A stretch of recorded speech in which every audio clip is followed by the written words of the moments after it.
فداء لمثواك من مضجعي، تنور بالأبلج الأروع، بأعبق من نفحات الجنان روحا ومن مسكها أضوعي، ورعيا ليومك يوم الطفوف، وسقيا لأرضك من مصرعي،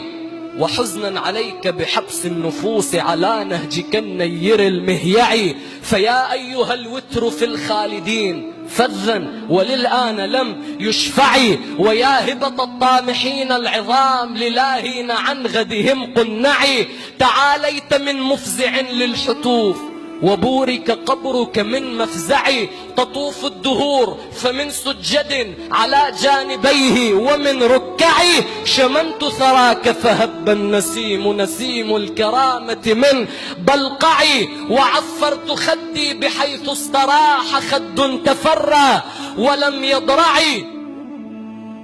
وحيث سنابك خيل الطغاة جالت عليه ولم يخشعي، وطفت بقبرك طوف الخيال بصومعة الملهم المبدع، وخلت وقد طارت الذكريات بروحي إلى عالم أرفع،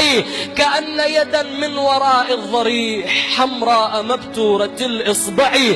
تمد إلى عالم بالخنوع والضيم ذي شرق مترعي، لتبدل منه جديب الضمير بآخر معشوشب ممرعي، فيا ابن البتول وحسبي بها ضمانا على كل ما أدعي، ويا ابن التي لم تضع مثلها كمثلك حملا ولم ترضعي، ويا ابن البطين بلا بطنة، ويا ابن الفتى الحاسر الأنزعي، ويا غصن هاشم لن ينفتح بأزهر منه ولم يفرعي، ويا واصلا من نشيد الخلود ختام القصيدة بالمطلع، شممت ثراك فهب النسيم نسيم الكرامة من بلقعي.